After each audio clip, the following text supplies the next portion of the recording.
aussi pour mieux ba prénatima c'est les filles va mu di bena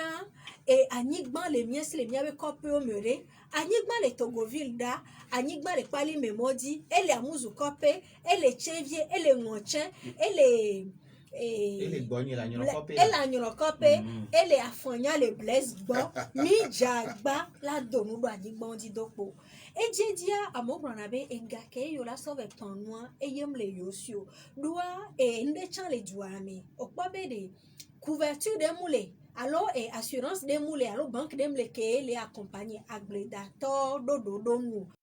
mais do on fio ho on do devoir et est-ce que mido banque agricole moulé miasio e na be ne otebe potega kola so do vio sukulu oso gawame yo poteka ko so be do nukude yem teva ona o yo du fin parce que agledada processus c'est ni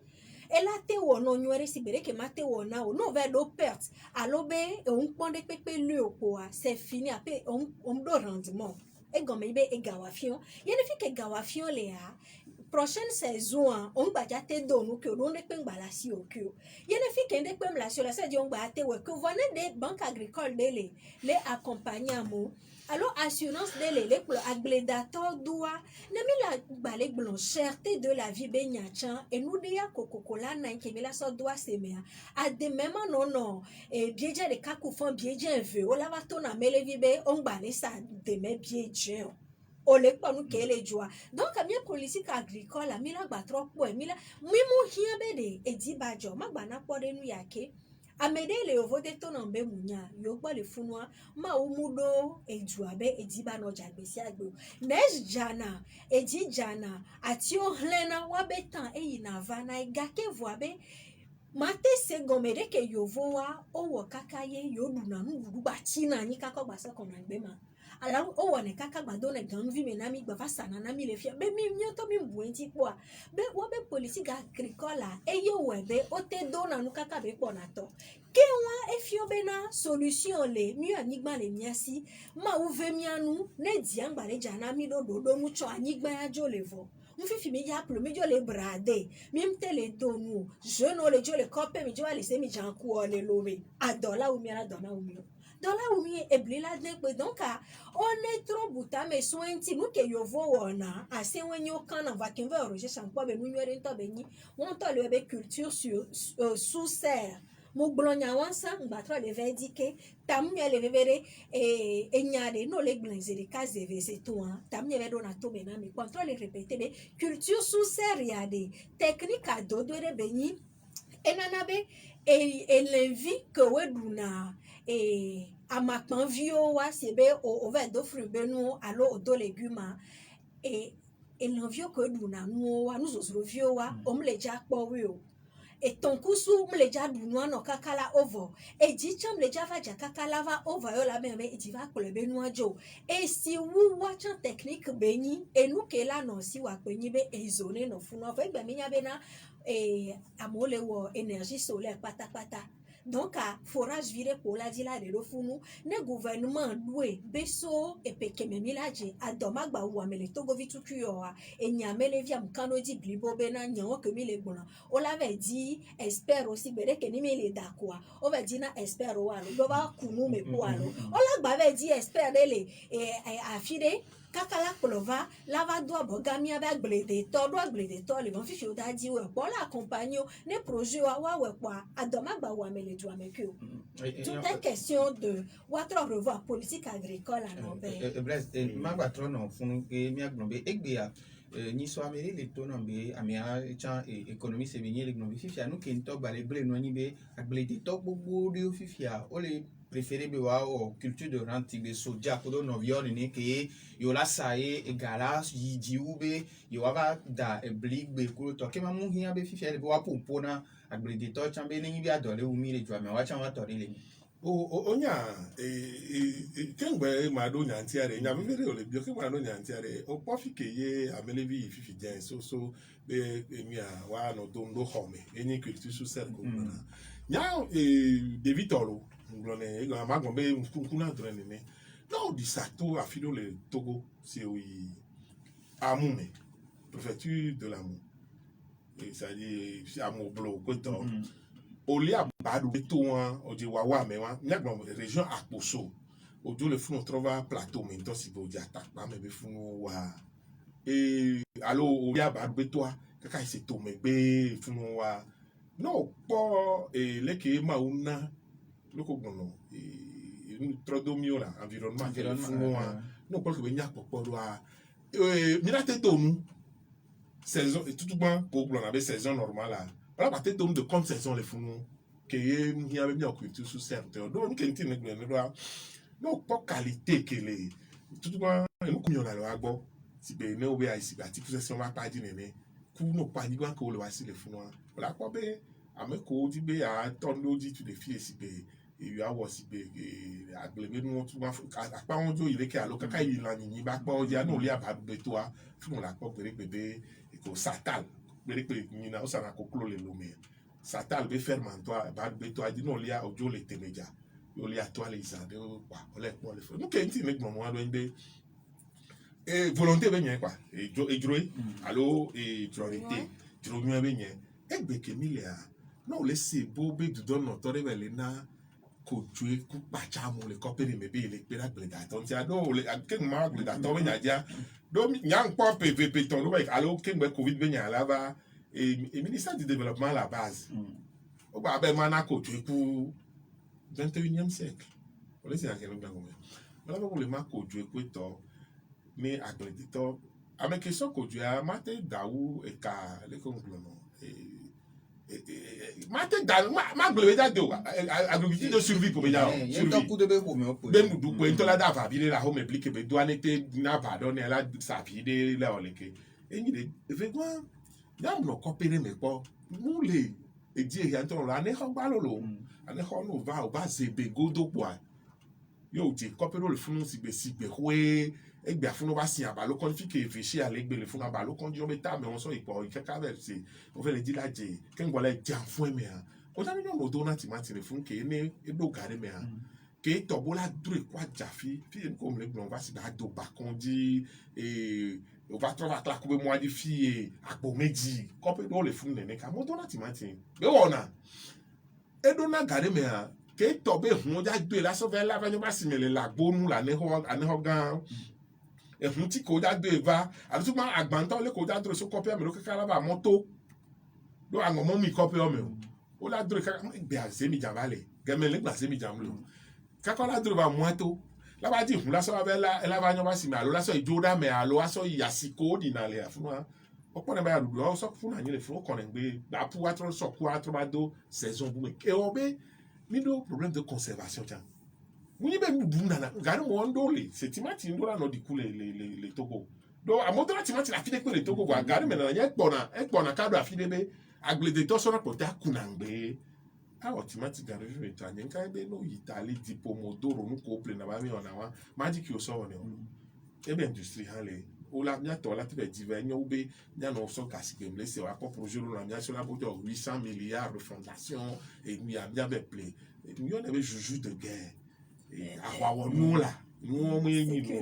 sécurité nous on que toi militaire on installé usine qui on a timati gamé dans le Togo qui production locale a dit lo qui timati que Togo ton puis là nous qui pas chana on calé ni ngbe que tout sous servi na qui sous servi na qui a posé me plan avec commune gbe ganji to le we ko la o se ne gomme be timati que ni esi be bati pour les légumes et si be légumes on les produit les zones sub et à la zone aride même donc begandi comme nous la jenazo no so sabule les obedi oni funu no so sabule e gbe fi sabule le so ka Niger et dum le ka les do mo nya we wa ba ni gba te mi oni voa bien me ko bo di janale mi no saison vérifier et di saison kan vérifier dronya pe mu hian fi ya na ba gbe da to di egbe kemi le ngbe na mi ala optimati an ele ba dro so be kope me bo e ba sa ja fia be bien vevo enya be ne o soja o va le pression le jo so le dami egbe a soja be no le nyan pona modu na o ne be chichinga te an fifi to na nyem nya du le kope do nye nya nyem te sile ko pa e nu se na o ba mo kaka nyon do tro ni ko egbe o no be soja o na se produit be ni ke e nu be nyo le wo ke le jojina mo na me ela dagble fon ke bela da une ke bela de am date se wa ke bela da bela se la we culture de rente be na ko le blanc yo vo we so nu va san do yo vo we so ndo be dagble do be de so do mi ame do wa be industrie onti egbe ke mi la mi anto mi do asubo ke obe ola te bo soja le Togo ke ne qualité le sia nyom beaucoup ko le soja on va dire non plus pour que ta so to me vore ba ke funa hanga ni culture de rente be nyore ola te se ola se le fi fa production locale ola se fa e mo patani ito global la wo e jronyo la nonti no le politique agricole de que me Togo banque de Kenya de nke na ni sami oyo ne CNCA lo que national de crédit agricole caisse nationale de crédit agricole onde ke jaba gban enya ke be ni no dumi fi e lo lo nto e amodu gasi gbere pon o disin ko na ma fan o pon na nuba fan kwa e dun an ku to me ngoti me ku bi ku e nu me daji ko to ne na modu ke yenyi ole amomi ato do gan me be nyi nya gan na nyi le dumi fi e Togo gren no dumi fi e mi va se bo be silo o bo Togo gren be silo o e be believe blow en sat le gbe en sat a o do be ba no so no stabiliser e nu mi va gbe nu ko e donc e nu ko mi va se na ni be o be o si ba sat a jo na toku Gabon ou lo Togo e nya o di na mi se na bo be na mo wo bli abe o so do na mi alonti me papo ojo yi Gabon kwi e galikpo ojo yi Gabon kwi leke ne no ale ne nia ne ke to vone ke ne gbe do ntim le no so hasi o voye na mo la ba no e mu ke ba yin ko wan to so ha do ke yin ko la so no jo no jamle odo a adola wu mi e enyo nkari di be mi abe nkono to le toji kodo ameko kekebe kan be wakwero mi anti be mi antole ti be agbebe ti vvb nya ya me be mi antenwa le glen san be consider me kia o on keke de dovo be so asona sinunu kokwe e ni so wa ke ya veta yemva disale jua me vire gombe amede to na be simuno na kopia mu e mu ifuna enuko msia o semuvire be nsu kilomètre me wonto chali lo me gbo be inde funwa simule ese le lo me nteja lo me o nyale ne o nyale lu na o passe koke be bia o jimi ale se bene ne a nkando di be no wo statistica nke mi ona be au courant a o ke me pompi le be e bello golf ne me nyima golf egbea no statistique a hodno me ke pompi le yen kan be la su mama me ne ahwe opata ebe ma no gba veta be nyode ebe o funu anu ke tim le gba e do tra de la mi a nu ke be nyi ma over fike ma over mi ama ebe ko ke me be nya le gba ni be amonter de la photo ke o la ku le glo la ku photo si la nu fa o le se kon no jo le be a no jo la correct wa onyabe no son so raiki emi a helwe be gapo ke ya ne hwa no jole onyabe no jibe puta pompi mlewa pike helwe be gapo agbe fin lo amedo so aputa so ba egodo fi asile helwe be gapo agodo fi asile lo re ne oje kan copy pompi mi kan copy kan copy ade gogo vi pompi mle ba gidan re pompi mle pogon pompi mle gbojo me o pompi mle dagre o kaka pompi esi be nyare fumo wa le mi aloki ke le mi amerote de na vudo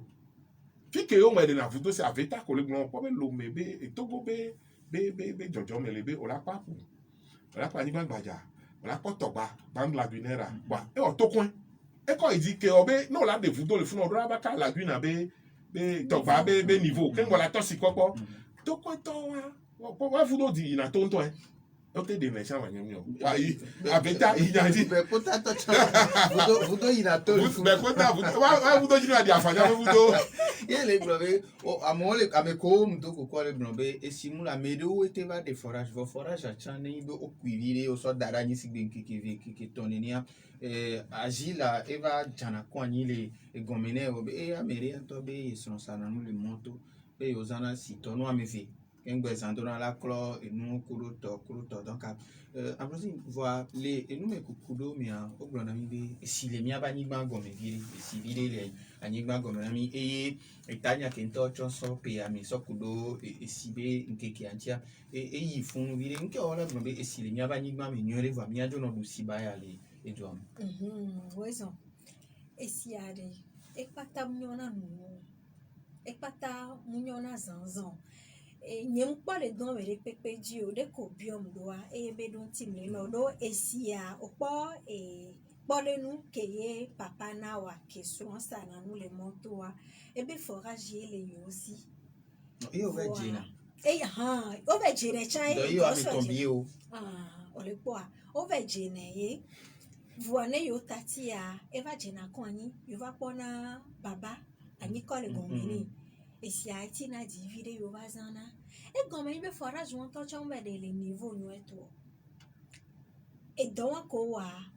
eŋti mu kɔ parce que forage no la ɖe yewo la kpɔ si ŋutɔ toa ame kewo wɔna forage be doa wonya kaka fi ko ve kpɔna sia lea ele si gbe be wɔa vudo kpo be nyi ye wova le ku ne le ɖo kentia edi le me fifia ɖe fiɔha mu ɖe mɔ tsã be ame sia ame ba nɔ forage ɖo le gblɔ be na ewɔ tsã egble na napu freatika donc ame sia ame va ɖe na forage ele nyi ku he ɖe ɖo no va nye ɖe ɖo wa to vo na be ele gble anyigba me be sia na freatika couche ɖe nɔna funɔ yoyo na nenea esia ŋutɔ tsã be nunua etsã la gbatrɔ va hlẽ edɔbu va na mo le dua me vɔ fifia le kaka ye sim le su amewo ga ɖe me ɖea ɖe mu kan se ŋku ɖo TDE be agbonugla ɖeka responsable ɖeka ye me to ne be loya me mi le fia esim le su amewo sim le le kaka ye kakɔ la to le lome viɖea esim agbana nyi o be sia ŋutɔa de problem ka tutu mi le ɖo eɖo ŋuti le to na be munya be si ke mi zãna le lomea munyi lome be si o fia be si eme be tsevie ye musua bobo ke sɔ kpa tsevie ke ye wɔm le kpɔ si agut ɖeka pɛntɔ tete la nuɔ si va le so tsevie va le va na miɔ le lome ma ye be le ɖe me nam be tsevie be installation egblɔ nya ɖe be ele vétuste egɔme nyi be eshi edo xɔ ŋgba ate exploiter kio donc esim le woasi va esi ke le dua mea eye le va miɔ mia gbɔ le loa me eye ɖo na mia be chateau me yewo trɔ na si soeti kaka be va na mia gbɔ fifia ɖe le kaka le bia se le kaka ye esi le anyigba me vɔa esi ŋte le su mi o ma ewɔ tsɛ gbatrɔ nyi politiki bu esi be nya en fait ne mi la gblẽa munyi Togo alo lome ɖeka kpe o edu gbogbo ɖo ɖo na esi be ku xe mana kpɔ ɖe nu si gbe be le yovo de fifia wa o exploiter na wa be etɔsisiwo we wa be teƒe gãgãgã ame ɖewo ŋutɔ tsɛ trɔ na apusi ke nyi dzesia machine le wa si wosɔ wɔna esi potable wosɔ wɔna esi nunu ŋɖo ŋku bena wotsɔ ministre ga ɖe me ɖe ɖoa ye be projet ale nyi be yeasɔ si ke sɔ yina mo kpoa ewɔna be adzɔ ɖe tsã nɔ ŋuti gãwo me yewo va be tɔgba gbɔ wosɔ tuyau ɖe ke sɔ do etɔgba me machine efiltre kakakaka wosɔ fie be nyɔ wo ame ŋutɔ nu vi ɖe wobe tsã ne ɖo ekpe tsã be nyɔ yewo le gblɔ be tɔgba le funua no tro asi soetia ela nyi si kɔkɔ la nu projet va ye di nu ye du ame ɖe ŋgba va nyɔ c'est pour te dire bena esi ke le anyigba me ne mi la nua munya me ŋutɔ kpe so na nunɔ ke mle na yovo de be kpɔ ɖe nua ele nyi be esia nu be nyi ele vɔa exɔti munyi be esi kamo la nua eyom le kpɔ sia le va traitement de ko dza traiter ɖo enu ko la sɔ wɔ atike ko dza do me fi ke be le dza so machine ko da zɔn kudo zanzan ko dza wɔ ɖo ŋutia eye va nana ye be xɔna ti le dugɔ me kudo mia gbɔ le lome le fie afrika di la gblɔ ye wɔn kpɔ mo be esi em le anyigba me si le pɛpɛ vɔa ekpata mo nyi nunu ele si gbe vudo si fifi o la te kui le bɛmɛ nya bɛmɛ o di mle funu kpo em si le aye wɔn mia be vudoa mu yi do kakɔ ɖe eɖo na ga ɖo me o la kusia ekɔ ne gbava nyɔnu ŋutɔ tsã wute do be si ɖo ga ɖo mea woatsã gbagbãpe le wa si ma gblẽ zi ɖeka esia ga ɖo me no kuia enɔna verdatre ga ɖo me o la kuia ela hɔe ga ɖo me o la kpe ba nyi kɔ ɖo me wɔn tɔ gblɔ be yewo ve dɔ ɖe le afi ɖewoe egɔme nyi bena woatsɔ la nɔ tro asi so wa be dɔn ti ba nye ŋgba kpɔ keke me kpɔ le yɔ vi ɖe vo donc vudo sia ekɔna pɛpɛ voa elẽvi nɔ me ena be ŋuso na kpo nuna esi kpo nene o asi trɔtrɔ ke va kplɔ ne do ena be esia kaka bava va mia me ke nyi dumeviwo kpɔa exɔna tivi ɖe si le anyigba me voa mo ekpata enyo na nu bref c'est nyako Ambrosine Blancolo to so kudo si be nyonti voilà et nous que mi le blanc quoi si belé que o be afeta le blanc et nie se ne gomme o do ele si belé que courant cha be nyono na le mi agbo ne be be amula no arenye alo ne no na mo to do ka agbo be ye bi be de ye se ye do ne ne fanyang nous que de na funa pacha na maro na be ne c'était que mon va régiter à dire ne c'était une extension de réseau ne que kebe do ne do poto inko amoni pas tout fait alors amoda no tout courant fait yen Sénégal ben quand on te wonne les du concours me aller quand voilà toi anigba ça alors là de gbené anigba to bono sanigba le français veut bon viabiliser et terrain et gombe que yo a mauvais lotissement ko to be le fle anigba lo jama o le ja ton pado anigba ana number ko to ware if you had it to le mesil ke sia gun ne o de na sibe TP are o de na konji BTP o de na gbegble PC ball popé le me o don na so alo ezube BTP we mo vaina e si BTP we mo vaina ken bo amotona mi atutu polo mera mi bon na le fi calme ke me asigan be nya ajo amia be ndevi me kaka onyi sopele lo me mo gbogbo to nya be be mi funu alo lo me ga lo me asigan to be kono me e nko na bush d'incendie ole ke ne zoti hunva mi jona be tre na siba no re no va pa ne sivo na o ina funu channel funu po ko na sire funu e mo nya le ko ka po gbegble be nya ke ba ke na mo ho ejon alo sa hante te ho nyam nya ole se ko mi e gba be ne e gbe ke mi le ne o be si e no ke mi le gbon be le ko la no se ko mo be technicien et les blancs be installation que les TV be e toho nka o ma doli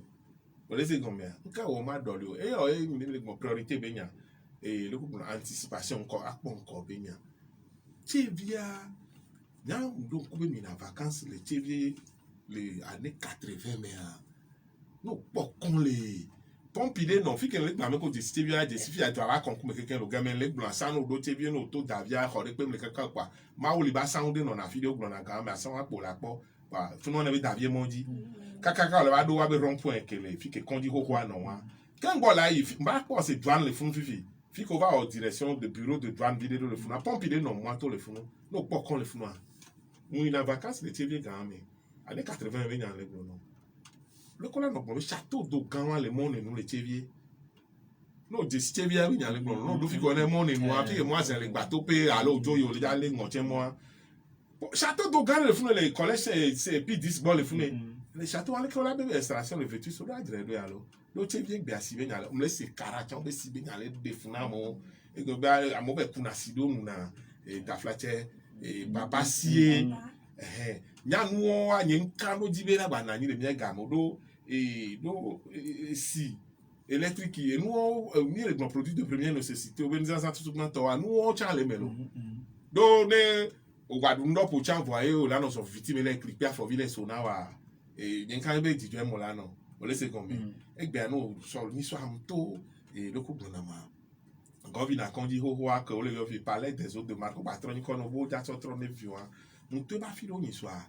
no ko viviti ama le bien se be proton to ba di na sale to ama don no to boulevard di san fi ampoule gbogbo lo fion so je gbogbo de won adore e bon ni jagbo bebe yan e la mo na si be mi come on ne ma ba mi come adapa me kan copy o mi ho tu na éclairage public won nya bo su so le ya mo popo o le se come video de caricaro pour ni so nyamba le po e mi a besito le mi agbo yo dozo to besito o se be meri ete dozo ama meri golf dozo ama e be yo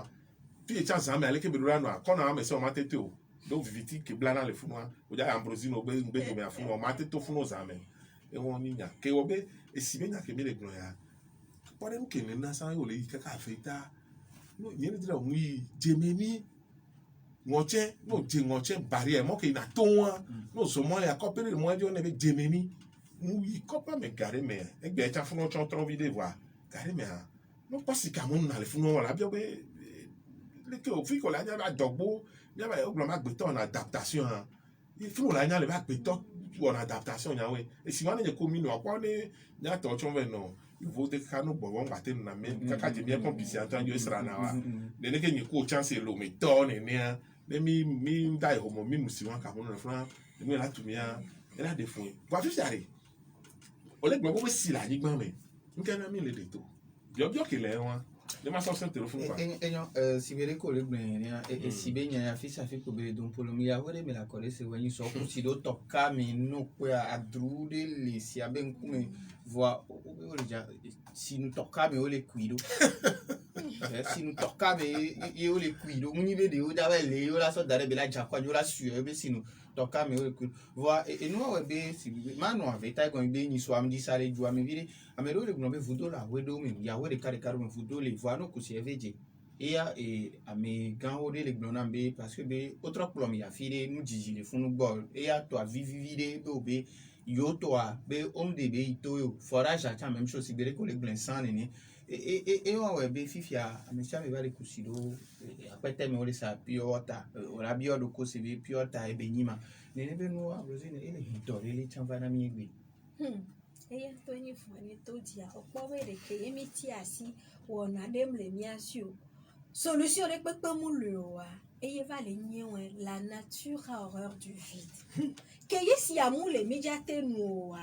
il faut be solution de baso afile donti de baso afile donti ele ni pure water wa ke gbangbo fifi amesia mele o pure water le gbo no chonte gbe be po machine ya vide play nyin gbanyan ke dim le po sa lo make up mo via dim le po ede alo meto ale ke trainer roba embe yo que mi pata pe ya sa pure water fifi so ko nu nene voi msoko mu voe gomba merecha la fidèle de susu abeye la sa ye be la kan lo mena elu no le se we si apo a mtina homena me gberu pure water de eta togolento enya pure water ko we obiogbe kudo ko mbiogbe wa fi oha gbona be osugbo le ju ame so wa me ko obiogbe re dia over do no po no ke o do no po ne amo le wo pure water ni amero we kuna pompisi asodo roba mi atati dare ton kusola bi ka kengbo alo la be ku forage de alo le ku vodore esia amere mnya yebe origine ke va no be do popo na bena enlevi no nemi alo amedio la nu kwa fièvre typhoïde ojedo amedio nu kwa maladie diarrhéique to fi e no va grona be ame kon to chan le ho pure water le sa le motoa ngba no ton kusu dina o oni sono do homi wa no potelo enu kele do adomea ton kusu wa no lu roba ke ngbero ke ntia roba ke mi les anchan o gbon va ibe to gbo e nengbele biodégradable kwa yen to ba gble le loke so pa ke won ele cancérigène surtout va ni po no pete won mu emission de le fie mle bio ame pepe nyase be po wa e bie de karoba de ke 10,000 do ma eto no be ele kulo lo ntogbo do ju ame fi epo gbale wele gbon be dogbale yen si donc so ye si be apadia fi o ha ke pe lagba ko ngbo de ke o di be yu aton pa do pure water be wo do le ju ame e wo na be e gba poto vire doa ona na ka ko ba do na ku pure water woto mu nu enyi o wona de façon périodique no le kaka ona be egade o va dina lo susu de va nyona no alo atamia mere be du pure water de o po be ya amo gba le do circuit ame alo tamia pure water woto la be o be gba le subo no le dénoncer wa no vi opo e vola be wa trova do amo po me ko ele en règle o la nani me ko me en règle wa na to la bu vira si lo nu gome zanre ko ba gba ritato donc et si nous ya mi do la no attention ele sere ko so na po nu na vodosio o la hodo le podome pure water no le wena mi le nua mi do la nya yeke nyi mi le nua no mu ja yo mte ho mi wa o la bele nu si wa e do ye po le ja prena do pure la patra so ifondi bref garu mun to chan o la ya firo pure tanto le anigba go we ko so dara anigba o le fodi o already ni a mi ame nya gogoro ho mo ade nglo garu bere pure water ou pure water onya o kwasi be mi so de mi abe ha so ko pona ndu be adudu ha LCT kwa mi so de oglo timati me nyare be timati de le abe be timati on be garu be timati so ka ko oglo nya won se po be dodo de ba pure water o le lo me gbe a alo le togo gbe a yenya hele me na o ole se kon me e do le gari mo no ja jere nyo na gbo po ran pa je ola be wo ami a chan le a do toto ja America fi ton do po na be nyana popo ole be ni gan me gbe le kaka miam le pop ya tare ga mu po de ba me juro nu na acha do se am juro le we ele jo ta ni ko do le wa si nye ku a mi ya e ti gbe nous entend ne a mi la do jibe kengba me la on de ke ja ipoto me na me abi so ha na gbe ni ku e wa consommateur ami la gbon na me te so ni so do asi me ke ni nu ke ja ipoto me na mi a bi so ha na gbe et en toute bonne foi mi la te gbon mi a zen va ne vers le todo vers le do mi a fi ke ku he ale wa le ke so ha le po so ha le ton pa do apa wa di le gbon ambrosie ne gbon de be sachet biodégradable. Quiero soltar ahí más, pues para glero. La oui c'est comme là. Tu vois ta be roba no jang poda le enu gomere ya gla home. E wona si be we tri am ton no gba pa le gbe no na lo. Biodégradable be ya ni no le si o tri no na hocho. Enu ahun le ju nti be dara tu po. Keja no biodégradable ti o. Pa enu ga na me na nya o ba so soro nu won ti ka am se be kon be o wa do e do pe kan re fi ke e o be ye pe la no wo fi o ta be roba ke je a fi nya wa se o fi ke nya wa se o le se come e we a o so afford mi a e bi a ali je ze jina ha be nke le fi va vide donc so agolo alo ko le kaka e o be po si jo ja no la gba no bi o se be kere ni ma enu e wona mi e pi e pona alo ko so ku no ko la te je kala no fi a me su gbo jana be idu ahlen nu ke le ji ado mi le gbon pia to be nya edo le a ameko wona wa ku esibu ko wona wa no le po la nya be qualité le wa si ni ngbe o voi egbe anya mo pona pio ta re gbe ani kokolo wa si ano bi o so la be to go to ke le wo pio ata cha do la flaje no do basaji me gbe a nya be amejuro su bo le fun bi le wa pio ata ro ni ko ro le wa si le fun ma nya be to go to be ni ko ke ni mi acha o ho ni pio ata le do amole sa fi ko le wele mi mi o ambozi na re nya be gare me na nya fio ka ba o tukara ye o gbe pio ata do patakata o be o no no me ke mo le wele o mu yan alo fi ke ye esiko so le we o mle yan o tata won gbagbo be o gbagbo bo le o le se gan me a e won anye ku wa mi aya ene gbo sabe mi so mi ami kakaro di mi asi be ni fio ha gbo na me re be nde ke mi ja so do podo me a ne so do mo me a alo mi ba po no le mo me a mi susu be fio ha po e be yan yo ma do mo me ke won fun fio ha la podo mi anti la chon mi anti la pa akwa wan ji Ambrosie voit edo e hia be sibere ko le gbon forage be nya ni san be ni be o mi ero wa tutu gba gbele na nu so na freatikati ma nyon be ni be fio ha be la contrôler le ko le wo forage a vire do e go yin be a firi fi fia o la bu po pa mere chan le wo forage a mere to chan garo mo to chan no ibe pota be ni gla to me fun na me ro amo wo forage de fun gbogbo re ka ma nyon be ne va do afiri wa do alote ni ndi o be wo ni mi agbeto be la mission forage ade le miagble ne to di no to wa no se le setinois amemuso na pove ona forage e ajoko jayo ye bele ja forage na wa ele jave ho autorisation e do muso na po na forage ro anyigba mu de kan kume ye benyu e na be e gachanga do me e to na vo e dépend ajoke ele java we na wa amem so na po alo ajom so na po la be gbe oyo ele fi ebe ya ve forage ele illégal autorisation hona ken gbo eve de na forage e na be toto dia forage de don po na mo va fifia ke be to be an no to va gbangbo e tros un business e na be o la te yo me très facilement po a fafare a me a e la de forage no va forage ke be le ja de na o e le ja no normal me on ja no se amal no be 300,000 to chon o la te no 300,000 no la te we no fa o la o forage no forage a ko le de na o e sika yo le java no sika yo le dazo courant po da gun won po ne la nyua de e go po be e gamana nye pele le no pata le vala cherté de vie ke gblonmi le ya ye pele le nyo pata le va ne si bebe e juame e no le son amo le po nu le du o tele wo economy nye le gblome ko e adole wo nya ke to economy to chon amo tele boga do afire kakola te so forage amo ma be no bio 300 000 le forage be ya ore o la we chan be la nyinu legale li sigbe de keye if your hagbalo le esia be do nyuenu yo la we o ma be we le de ho makama me podo de be an o ne gbe wo nde na chan po ne siba no chan sinyela o le pe a mananya ele le won le va voir kuku kemila de na me que les dons douani bena on est suivi ko vele yo adjo be ne va au forage na wa de e so homa so fion wa lo nto be san ilu afide o s'assurer bena on est bebe ne au forage a do gade me re va ya o ma so poe o lo forage o ne gbe me mo nto vele we a ele kan me que les dons do a chan do me que vele o do e gadi o le pa mi apata mi la ji aye Bref, et nous entendons qu'il y avait SIM la SIO, 300 000 à la SIO. Et bien, il y a bon, avec à ouais là. Tout me dit là hier. On comprend et nous on quitte pas tard et ma grande sur habe à l'otéingé les sibé nyom et les henova. Nkela na kemi le du amega mateni sibé dodo ni priorité les blancs.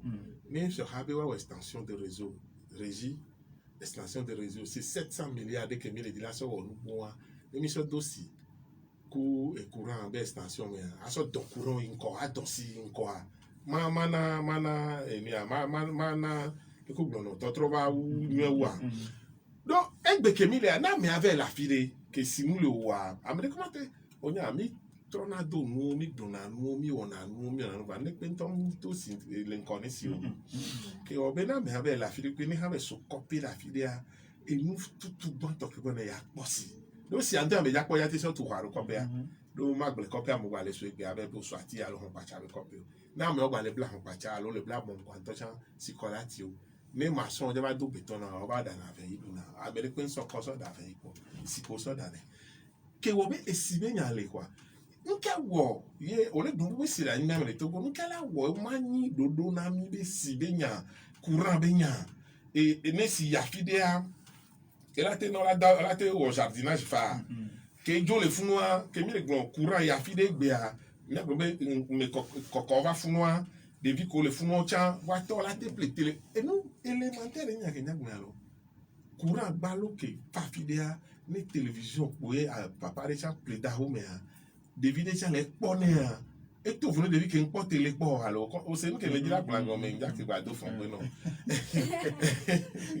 o se que mo gomme a que o bi le bon ka me agale si esire nyawe enu ko le gbon ne forage be nyawa anu kwari toto le amedo be do nyamo experience de forage be susu anu asinye ne ndia ameko ono to na be pique yo mi le gbon mi o forage won be o jina na de ti ka ba be jina tosi de di be e toto ja be kona nyo va be ba bia na be mu hian o se gomme fifia forage vele no i mi ba bo me gbe o forage de na bo me ko so una sia amon wale so arroso ale usi aboke be ya kanu mi vida o le forage vite cuire na me le le forage won da ho me so le de sitoa enyo bo ho na di vudo ne be vudo si le a ne da suppresseur de vudo di ba no bon si tank me filtre mene ba filtre va don di ba be le forage o le se kon do forage a le ka ambrosi ne na no we be ja tra nya gba na wa mu hian kwa o le se kon ne la ba nya gba na mu hian enyo ambrosi ma ba tra no gbo ke o be mia ko mia ba si o vile ni mia tro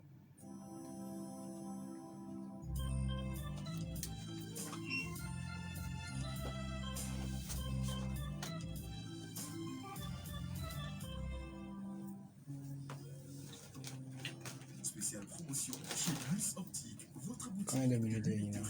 Combien de minutes? Bénéficiez de 40% de réduction sur l'achat complet de verres avec monture tout le mois de mars.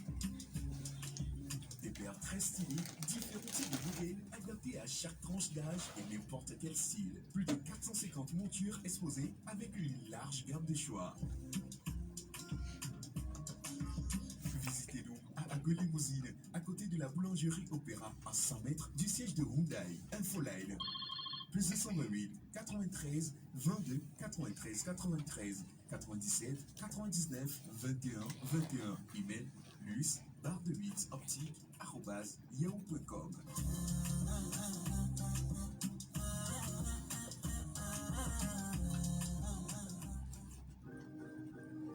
Savez-vous que vous pouvez faire des études supérieures de qualité comme en France et obtenir un diplôme français tout en étant à Lomé? C'est vrai, exactement, et c'est enfin possible à ESAM. École supérieure d'audit et de management est pleinement à votre disposition et accompagne les jeunes et étudiants à réaliser leurs rêves en leur offrant la formation LMD délocalisée, en leur donnant une ouverture d'esprit de compétition à l'international pour développer librement la passion de l'excellence.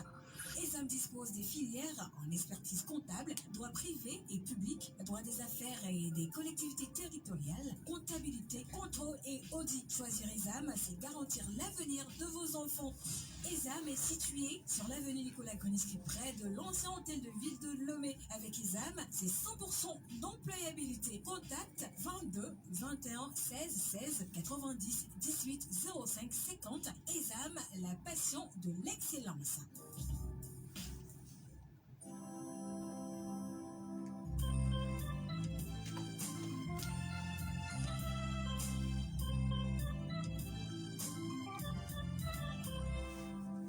Mitro baba na FMB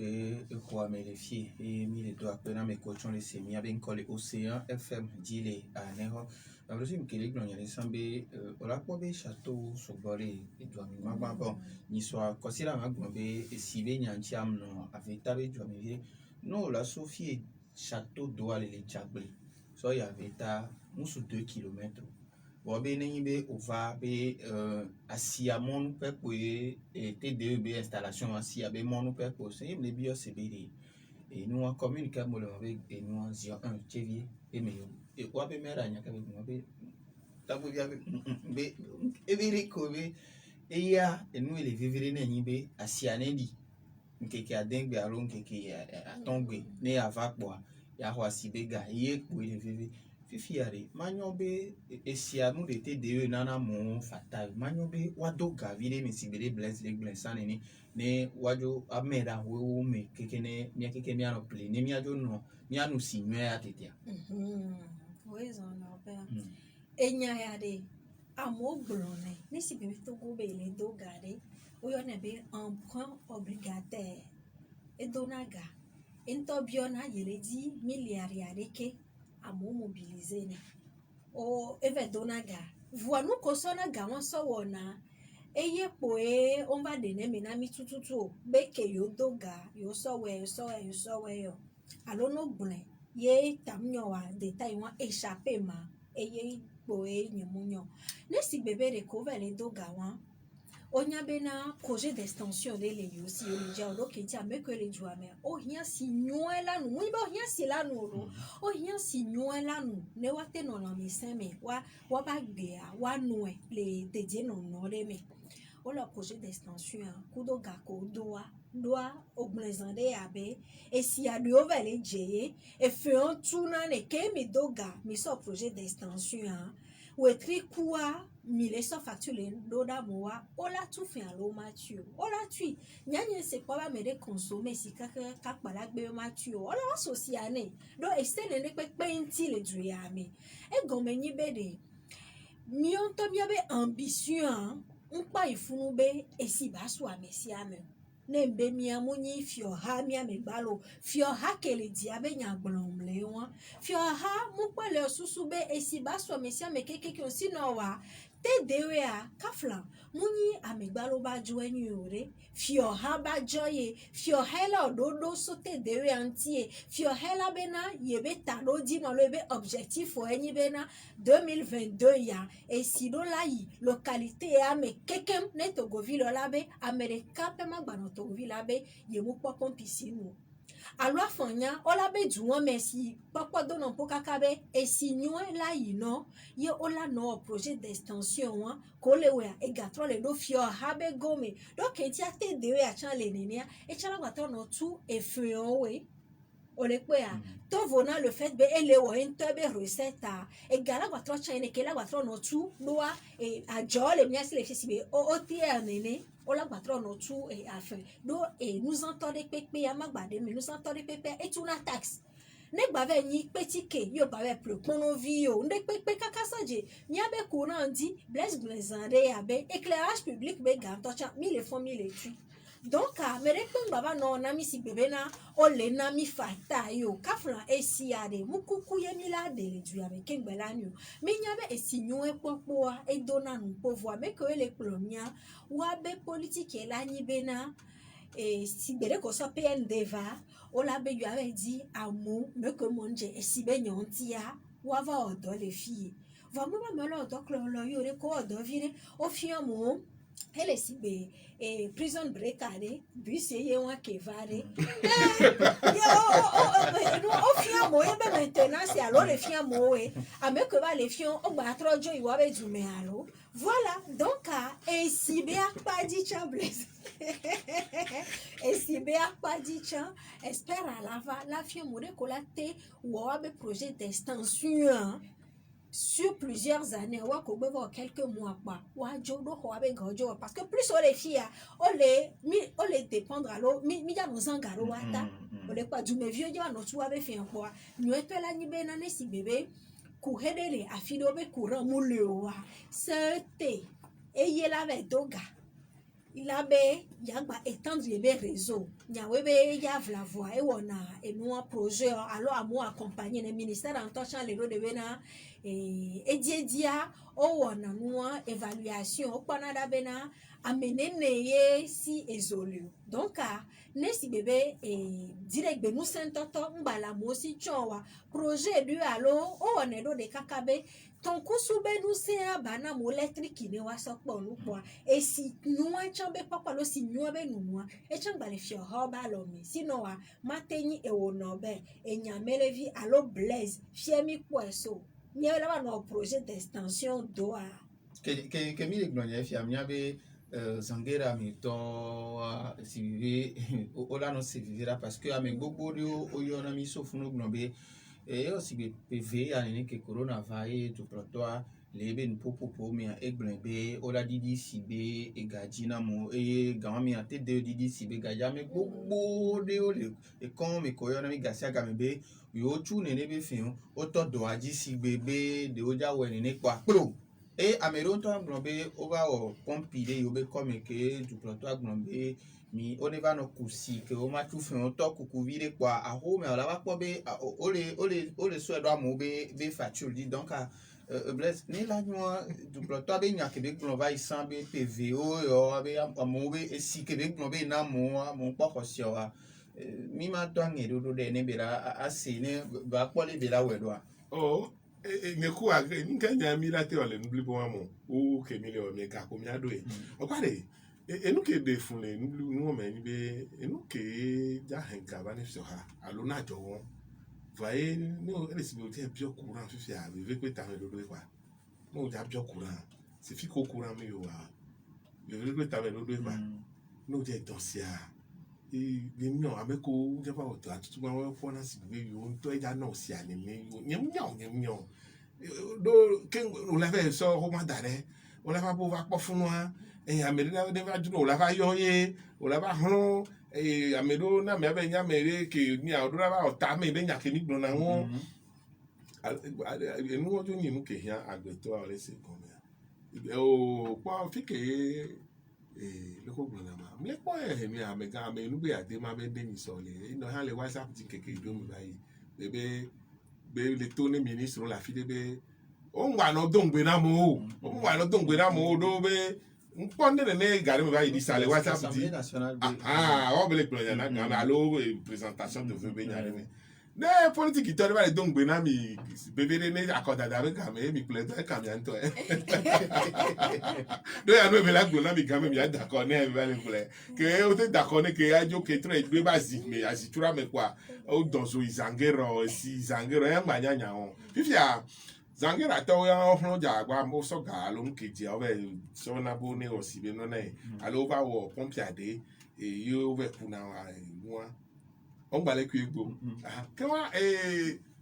bon le ko wo dakwa nyamnya o ma ko be game o la que corona va nya so be akobe game do na ko be game a politicien game a e mi a no ko be game que corona va e du plateau glombe couvre-feu benya oso zobega oso kemia pate alo ezoku sibe ezoku sibe oh nyama na se kotoku vekunde to le courant fait gambe mba ko di jole fi kaka o pare e ko bi le blon ware na nyawo be ni be lo me be keke gbe asi me ne ko to ne le gbon nyawa lo me be ke lo me évoluer doare e gbe asi me no mal le français vous ils n'ont pas vu les choses venir on m'a lo me la keke kabale ko nya pe David mais et au pas quoi fike o yo ne gbe fike séminaire et Saint-Pierre Clavel et afiki fa dans school ale wa nous devons me kaka comme si bon que ni tom te do na ngwa na goya na me de toru nya ba fi ba to agoya si yeye nka ngo mo to fi egbe olo so mo de to an le gbo mo ke to agoya ble ni ga pere gbe to e fun do agoya me ono no gbe to séminaire ti pa home lo on le sait amle do te so li te bien no fi be no josa et les camionneurs Davia o barde bia barde no na mo to gbe san no vale odo fun na nya yo Davie edo egbe Davie chaku chevie trop bana de balo ateti kopele comme fille opo be do avec keke gbe asi me no o mu anticiper lo to avec keke dio e ko do me nyamba je si mi so na me to na me lo me keke kai fu do no do si be le ko na fu ma si be o to wonyo me o inkwa le ko na fu na la sagbado to fi abagbo nu ti no lia fun le e ko gade be le fu nyanye yemnya gbere be ko keke tro le lo kaka segbe o le pe a egbe a amo le segbe o po si be na America le segbe be na do me si be ha bo nene ele si be na ne ko lo pa do me le ha bo ake pe nene o le pe a et tu avec keke gbe asi me no ke nke gbe asi me no be il n'a pas vu venir les choses quoi egbe asi me no enu ke le gbe pe ni o la hon ni wa hon wa tro wa o nu ko mi le gbo ya mu ile gbo mu dudu dede pe ni ke mi na be première nécessité mi o chon ni ke hian wa donso e na mo ni amo wa hayala o le se go me nkari be te de to le toji o se mi abe ko la we do de be esia se a brozin blessa nenia non gba pondu o chanjo nu sia na do gbera na be mana ni tete la kare mi mi a trova ni so ami le be consider ton ro yo be tukara re jole ati do go me ba simi kaka amere nyon de so enuzin e ameko ni etike oto ambrosine e nyawa egbia amole gbe ni la nwa be ameo ni ameko sana tike la simewa be wa otuturo no e gomi be ni so pe e so ye nyon le selon be wana me le yo so chevie le blon be le chevia no ni nous pleton tochon o je ple nous la basa le lo meton le sotike na mirenchi e no pletike la si amevo o ple agma o kokko e ba hun bona wa amebula ba trova sotike no le hun bona so santa fiem na be wan si ameto wan po va fi eke e va e so pe kwa me ayo mi le fie be donc no to e do si bebe tike be nyan to ku asimenyon no wa tukada mligo de nto be ni ke o npo le podo chine tike be nyan wa mo egbe ore amoyo na ogro na fogan to chan va ye kakaka egbe a eva ula vire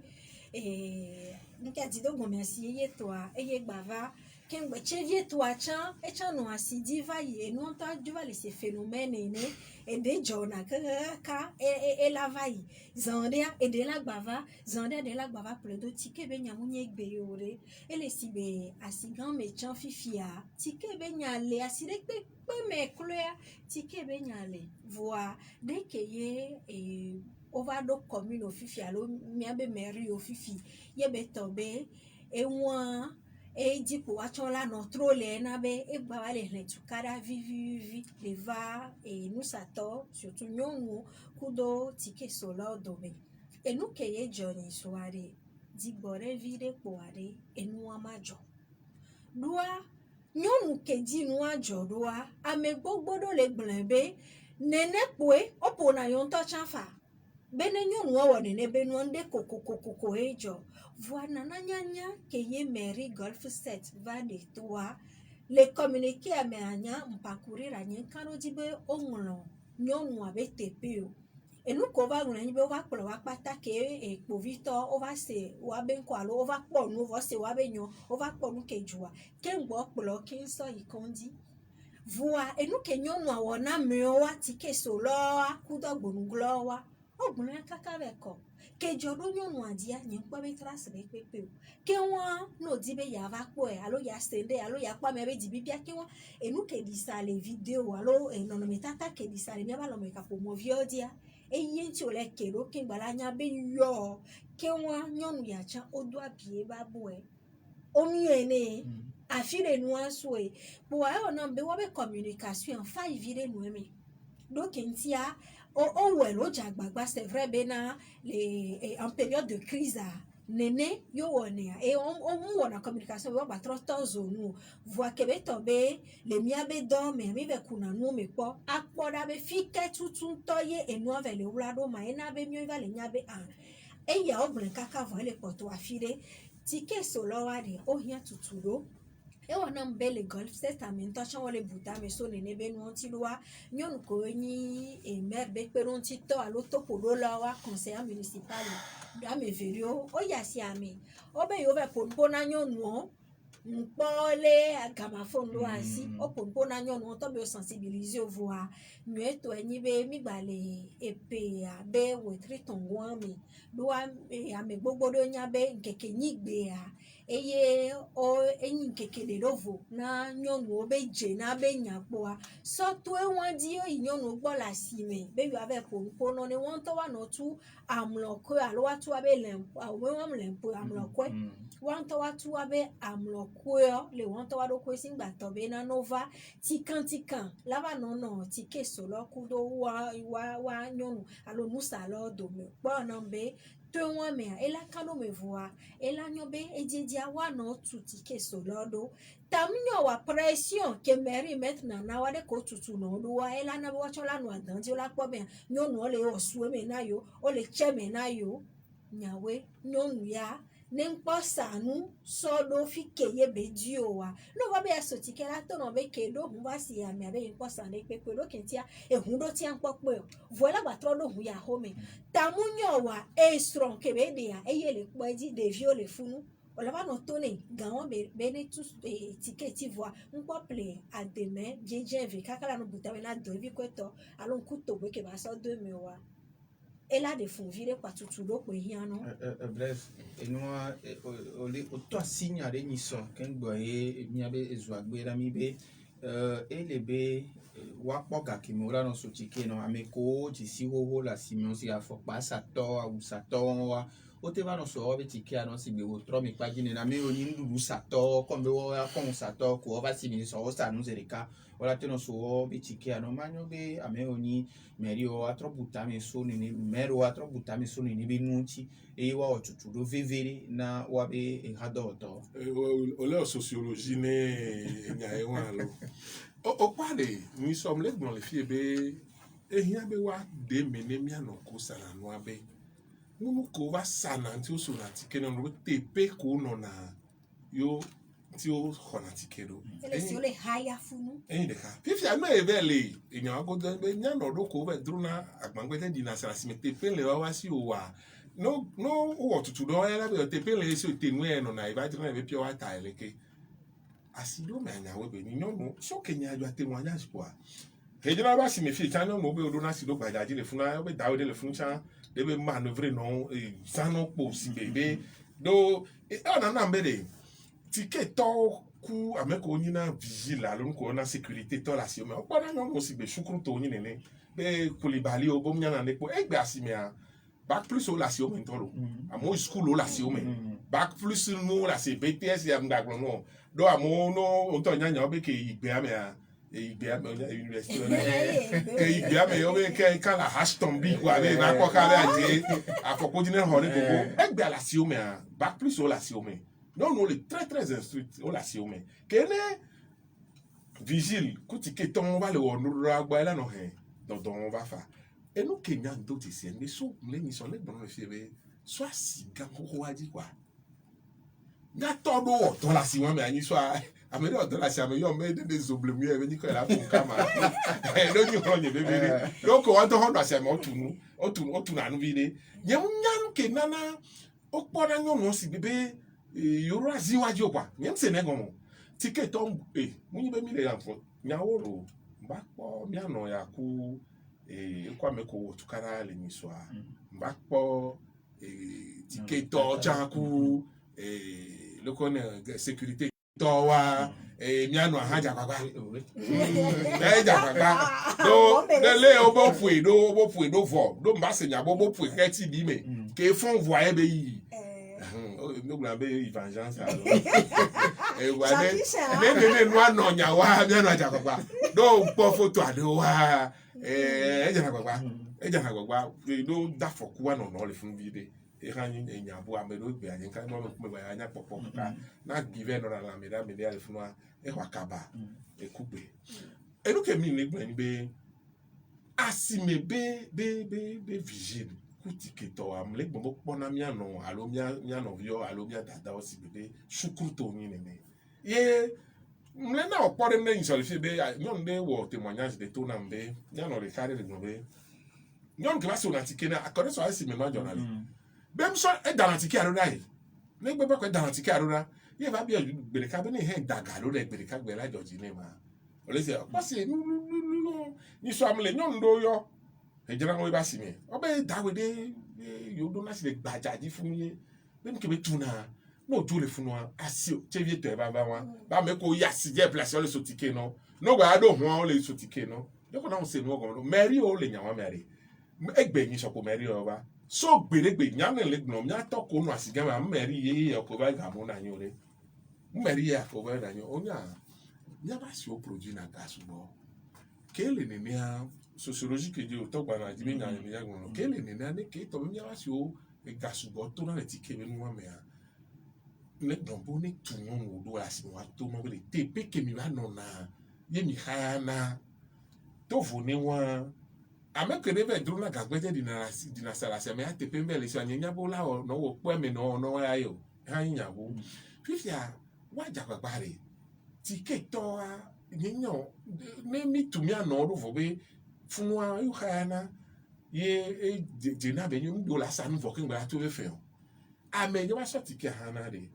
e chane weli no me nywemela o kwa to go be nyon welo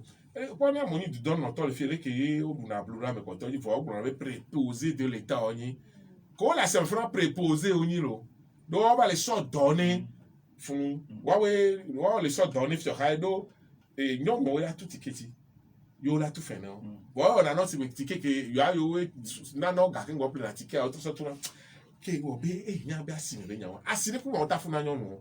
ticket to wa nya be o fait former les six là l'autre de me yo et ma ta tomber gbele do no ata me no pa o te on le gbo o le nya be e gbe ke bi na la si o me a pe yon ko va si o mo ba le si be ya no 1970 me to pa no do ka ki complet o le sotike a yon no so le so ja wa jo yin do nu ono ayin sa le lo me si o me do na ka ki complet gan pa di ona no gbo na be si so je lo a mo ke so na tike le boss denjero no do ame wa mu prison break o yin o boss je a cha to le no lo fi mi a boss denjero no fi wa enya wa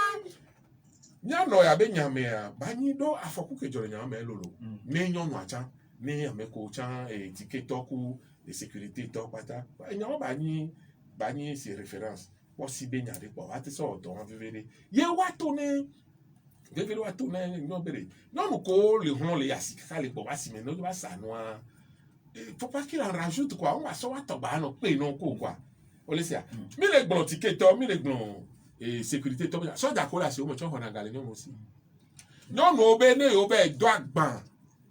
Les magasins la sigan me yo yi grossiste o gbo yo be plaque ban. Ne taxi bagage ko yo ka do asi o be mo na so ja ko no na se mo na be ne yo mtu fi taxi bagage a do pa me.